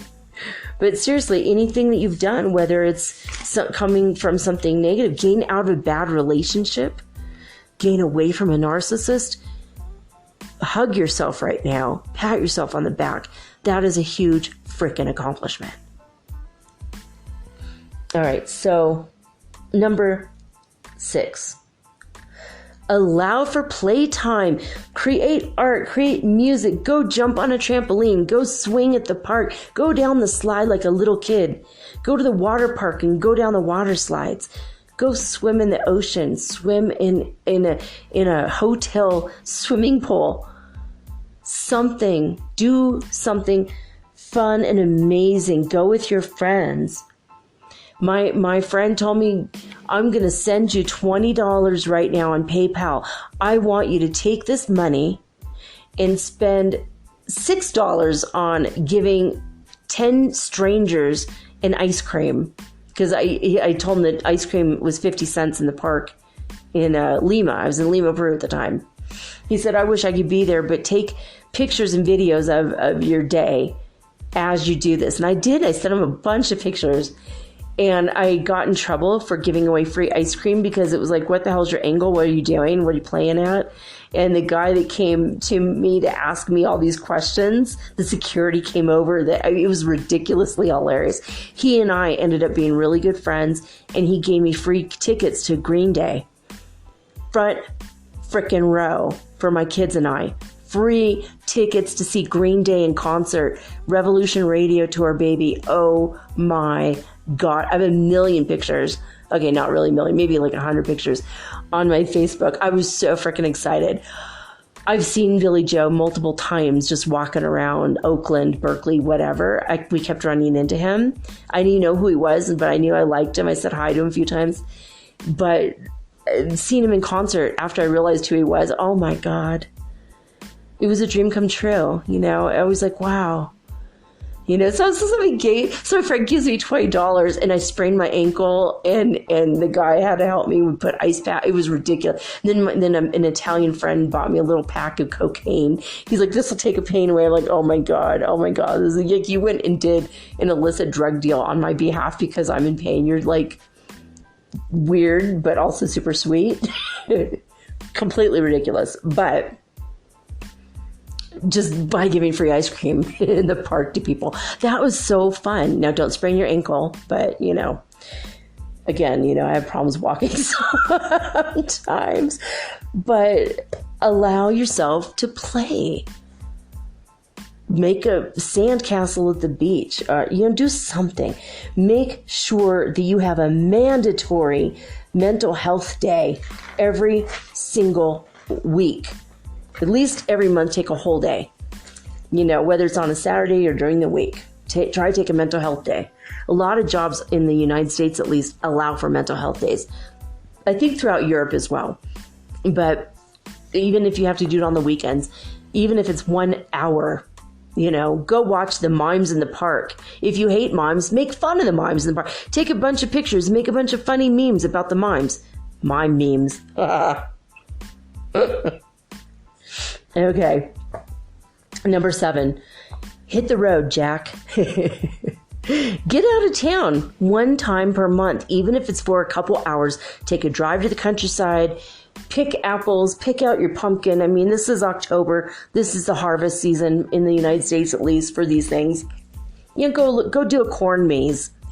Go do something really strange, or actually haunted houses. There's a lot of, there's a lot of really crazy ones. I won't go to the scarier ones, but I go to the little kid ones. When my kids were little, I used to take them to little haunted houses or little, Halloween. There was like a little nursery rhyme, and the people dress up like the nursery rhyme characters, and so it was like super fun. There's a lot of fun stuff going on in October. So hit the road, Jack. Go find something super fun to do. Go to somewhere that's new to you. You've never been there. And just have a great time, even if it's for like 2 hours a month. Okay? Now, this next one, number 8, is super important. It's good for your brain. Also, going out of town and visiting other places, good for your brain. Learn a new skill. Add Duolingo. Learn a new language. Who the hell cares if you're not good at speaking it? But you know what? You're going to get good. 2 to 3 months is what it takes to learn enough of a new language where you can visit that country, or visit, maybe you have a Portuguese neighborhood somewhere near you. You want to learn Portuguese? Go visit the Portuguese people during Festa. One of the most coolest things I ever did with my kids. I saw that there's a thing called Festa, and it was $5 to get in, and you get this amazing Portuguese food that I've never had before. And I ended up dancing the turkey dance with these people that I had never met before with my kids, and it was one of our happiest memories. That day was random and spontaneous, became one of our happiest memories. So even visiting a different part of town that you've never been to, that's new to you, seeing a different culture, even in your own city, that's excellent. That is one of the most amazing things you can do for your mind and yourself. Learn a new skill, whether it's learning a new language, going to take a tap dancing class and you're 80 years old. There's nothing wrong with that. If you're still alive, you can learn something new. Take a course on Coursera. Do something. Maybe get a book, how to build and fly a kite. Whatever it is that's going to be super fun for you, learn a new skill. Learn how to make a piece of furniture or build a rocket. Build a little toy rocket. Send it to the damn moon, Alice. Have fun with it. Learn a new skill. Number 9, nurture all of your friendships. That is one of the best things for mental health, even if they're online friendships. If you're a shut-in, because of your circumstance, even that way. I have a friend, he's becoming a friend. Actually, he's a fan of the show. Ricky, he is physically not in the best of ways. I don't believe he can walk. He's in bed or in a wheelchair most of the time. But you know what? He writes really beautiful poetry. A lot of his poems make me laugh, and that brings joy to me. So no matter what your circumstance, you could still nurture your friendships, your relationships with people, even online, because I talk to him every now and again. It's awesome. He's a good person. He lives in Hawaii, so I thought that was pretty cool. So, but nurture your friendships and your family members, and and even your neighbors or even strangers you meet. Just nurture like a smile, give people a smile. They will smile back. That nurtures your soul. Okay. Number 10, volunteer to help others. And those others could be furry friends, furry critters. Volunteer at an aquarium or a zoo or a pound if you're not allergic to dogs and cats. Or just, volunteer at a soup kitchen once a month maybe, or once every 3 or 4 months even. Volunteer your time. Read to blind people. You could even do that online. You could record yourself reading a book. A lot of blind places where blind people are, they need that skill. They need that. They love that. Or conversely, you could help deaf people by transcribing things that are only in an auditory format. Deaf people need material to read because they can't hear it. There's a lot of ways that you can volunteer, and if you're an introvert like me, it's kind of hard to go out in the world to do it, but you can still do something to help others. Maybe going to your grandmother's house and fixing her VCR or her microwave, or, just even someone Go do something good for someone else. That makes you have better mental health because you're going to feel good about yourself. When you give of yourself to others, you get back tenfold, if not 100 or 1,000-fold. You're going to feel much better about yourself. Don't forget to breathe. Number 11. Oxygen makes you feel good. That leads to good mental health. Number 12, join a gym or a spa or even an exercise group on meetup.com. Do some sort of exercise. Just remember, if you could do it with other people, there's an old saying in Ireland, to shorten a road. To shorten a road. Okay, I have a terrible Irish accent, but it's true. Go with a friend. Just even one person or a group, just go on a hike. I have 2 friends in Arkansas. They live in 2 different cities, but I got them together. At least they met up once and they went on a hike and had a great day. They both listen to the show. You all know who you are, but to shorten a road and go have fun and explore something cool and new together.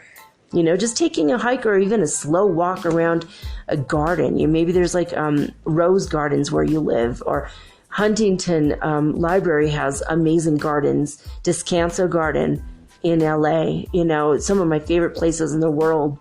Some great memories from childhood from Huntington Library and Descanso Gardens. If you've never been there, go. If you're in LA, if you're in Southern California at all, go. One of the best places you could go. It's so relaxing. It's super chill. Maybe smoke weed in the car and then go because it's legal. Seriously, you'll have a fun day. It's just, you had no idea. There's so many different kinds of roses. It's ridiculous. So, okay, sleep on time. Number 13, go to sleep on time and take a nap in the afternoon. That actually increases your mental health. Gives your brain a chance to rest. Gives your mind a chance to vent out through venting dreams. Sleep is important. Number 14, sex. With yourself or with others.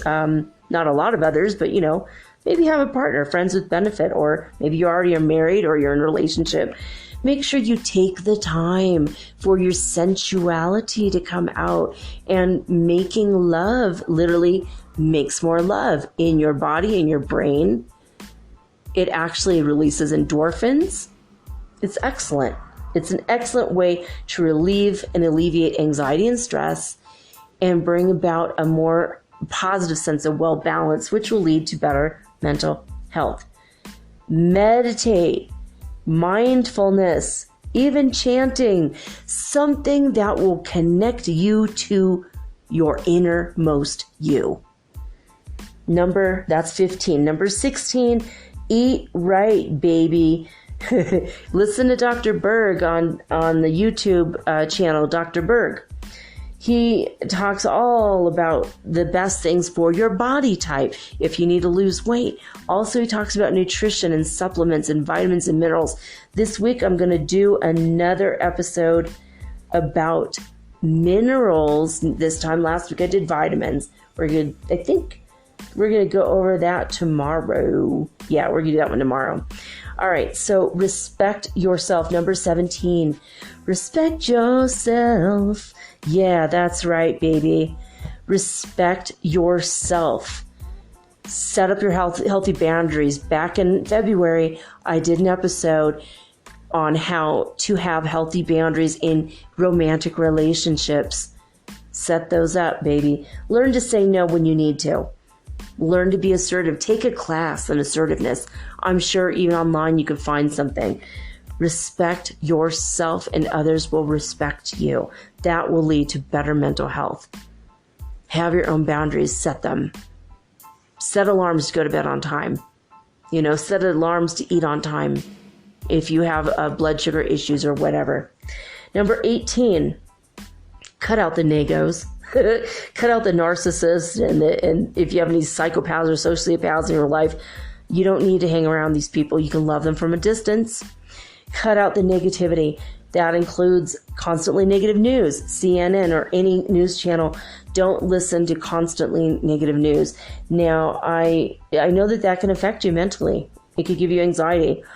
I know that even in my episodes the last week, I've been saying some things that are pretty sad, pretty terrifying and negative. It's something that I'm personally going through, and I'm sharing it with you guys. But I'm also learning to put a spiritual perspective to it. And when you can learn to do that, when you do have the negative stuff, you could go, okay, look, I'm going to go to a higher level and look down on it versus seeing it direct or feeling like it's dragging me down. Raise yourself up, raise your vibration up. Turn around and see it from a higher spiritual perspective. Okay? So cut out the negativity.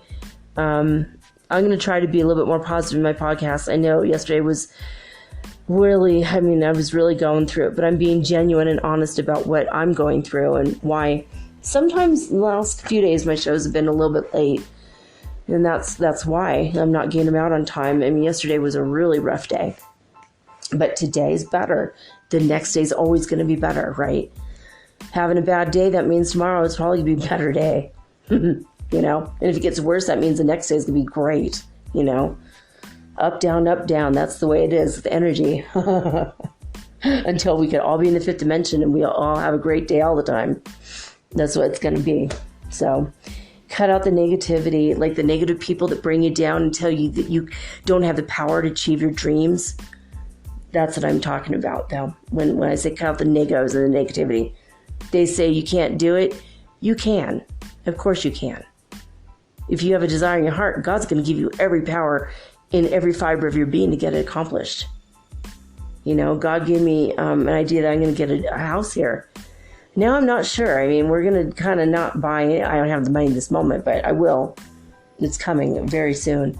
And I feel like I'm going to have to wait, even if I have that money. I don't want to spend it until I see where these riots are going.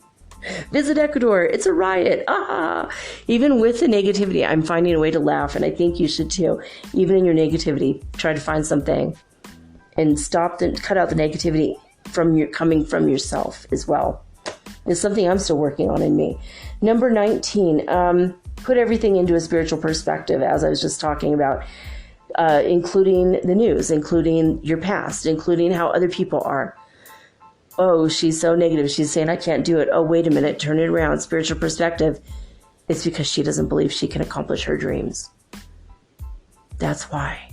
She's telling you you can't. That's projection.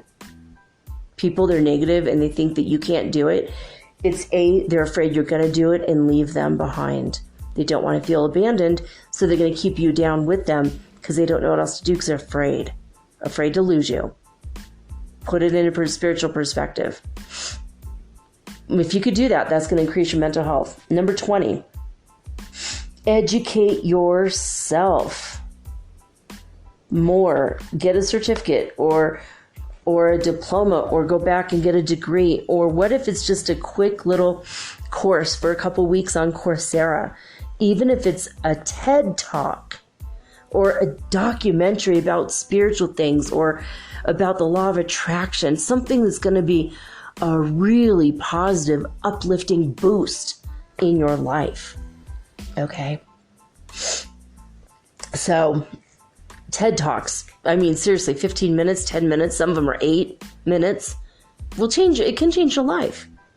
So learn something, educate yourself, even if it's in a small span of 10 minutes time. Okay. Number 21, allow yourself a fantasy life. Read the books that you love. Remember how great reading was when you were a little kid?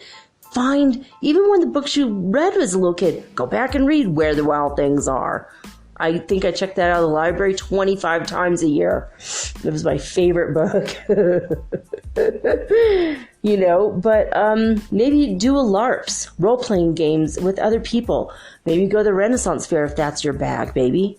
Read books you like, watch movies you like, even cartoons that bring you joy. Movies that bring you joy, worlds of the fairy, the supernatural or paranormal.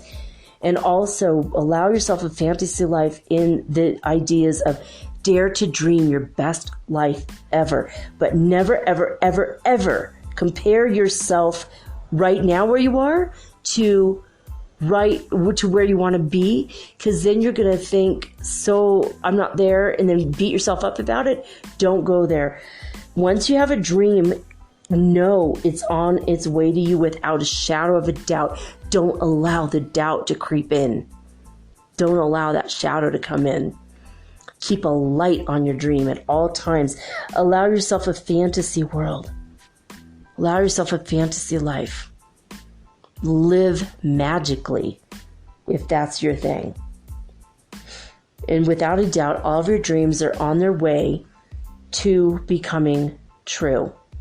I guarantee it. It is a law of attraction. What you think about, you bring about. If you can conceive it and believe it, you will achieve it. Very old adages. Thank you, Dennis Waitley. I love you so much. As soon as I got on the internet, I found his email. I wrote him and told him how much I loved him, how much he changed my life. He was thrilled to hear it. It was amazing. So why not? Actually write a letter to people. That would be another thing. Write a letter to people who have inspired you. Oh, and also, wait a minute. You know what I wrote? I didn't put down. Oh, yeah. Listen to your favorite podcasts. That was the other thing for educate yourself. If that's me, yay. And if you have another one, yay. Everything is Alive, one of my favorite podcasts. Always inspires me and makes me laugh like crazy. And that's it's just like a fantasy world where things come alive, like lamppost talk and bars of soap talk and tell their experiences. It's a riot. It's hilarious. Maybe shouldn't use the word riot this week, but it'll make you laugh. Anyway, whatever it's going to take in your life and in your world to achieve good mental health, do it. You're worth it. You are worthy. Love yourself. Accept yourself in every possible way. These are the things that are going to lead to a better mental health, a better life. And I wish that for you because I love you. I love each and every one of you. I worked very hard on loving everyone in the world, even the bad people, They're just asleep. They're just spiritually not awake yet. That's all it is. Because when they wake up, they won't make those mistakes anymore. They'll be as equally as loving and great as you are. And that's just the way it is. So there you go. I'm still looking for your Santa Claus miracle stories, your Christmas, Hanukkah, Diwali miracle stories.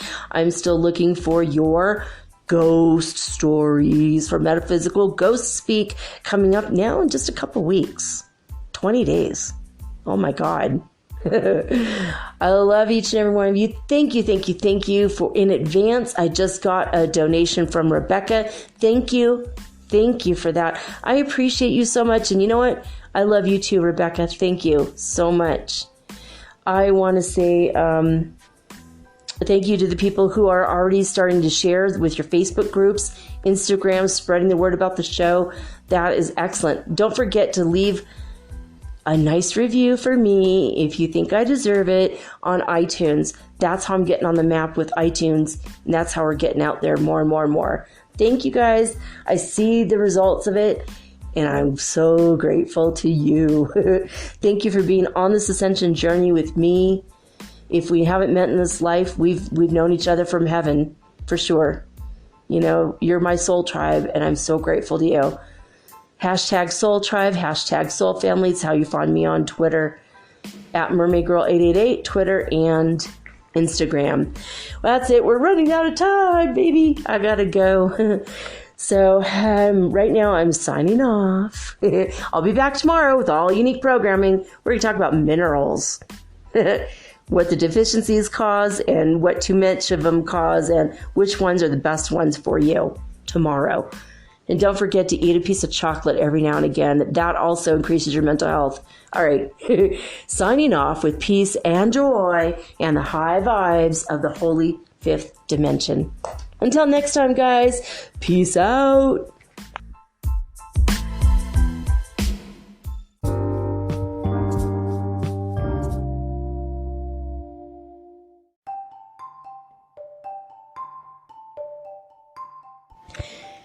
Do you ever wish you could look into the next chapter in your book of life and see what's coming next? What does the universe have in store for you? I can help you with that. I will give you a Celtic cross reading, which is 10 cards, or you can ask me 3 questions, and I use 3 cards per question. So that's 9 cards, or I can channel your higher guidance, or maybe God directly for you. Maybe you want to talk to your dear departed Aunt Edna, because maybe you have a few questions and she was the smartest person you knew. If your deceased relatives are available or your ascended masters, I can channel them for you personally. Let me have 1 hour to show you the future in your next chapter of your book of life. Readings are $75, and it takes me an hour to an hour and a half to complete. And for this price, you will also be hooked up to the healing grid around the planet for free, which means yours truly, me, I will be giving you Reiki 24 hours a day, 7 days a week for the rest of your life. All you have to do is let me know.